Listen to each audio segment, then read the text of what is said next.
Good day everyone. Today ang ating topic, hashtag GCash problem.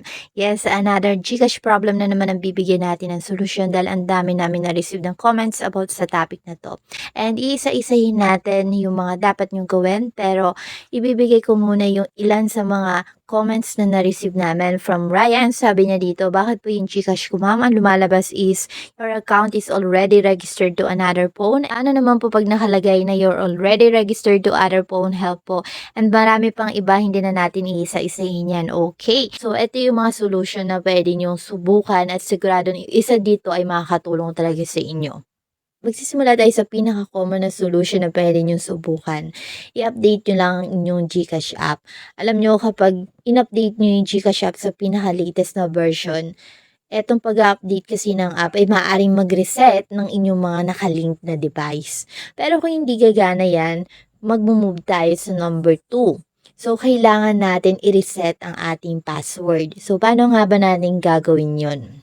Tapa lang natin yung forgot password and magkakaroon na tayo ng pagkakataon para ma-reset natin yung ating password o baguhin ito sa panibagong password. Syempre magagawa lang natin yan kung meron tayong access sa ating email or sa ating mobile number na nakaregister sa ating GCash account. Pero kung meron naman kayong access doon pero ayaw pa rin gumana dahil ayaw talaga mag-open at ayaw din magpa-reset ng password, mag-move tayo sa number 3. Yung pangatlong solution na ibibigay ko sa inyo, madalas ko na itong sinasabi sa inyo, pag wala na talaga kayo makitang paraan, kontakin nyo na ang GCash support. But don't worry mga kabomboms, dahil today, ituturo ko sa inyo kung paano nga ba yung tamang proseso para pansinin kayo ng GCash at mabigyan nga ng solusyon ng inyong problema. So step by step ko din ibibigay sa inyo kung ano nga ba yung mga dapat yung ihanda or sabihin. So in number 1, kailangan yung ipaliwanag ang inyong sitwasyon. Sasabihin nyo lang talaga kung ano nga ba yung problema ng inyong account. And meron naman akong sample na pwede nyong kopyahin pero baguhin nyo yung detalye. Siyempre kung ano nga ba yung mga kailangan nyo ilagay doon na impormasyon tungkol sa inyong account, yun yung ilalagay nyo.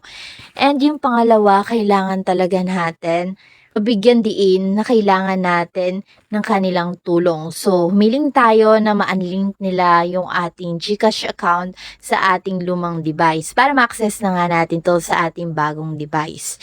And yung pangatlo, katulad ng sinabi ko sa inyo, maglalagay tayo ng ating mga detalye. So, ilalagay natin yung registered number ng ating GCash saka yung email address natin. But don't worry, mamaya explain ko sa inyo paano naman kung wala na din kayong access sa inyong email or sa inyong mobile number.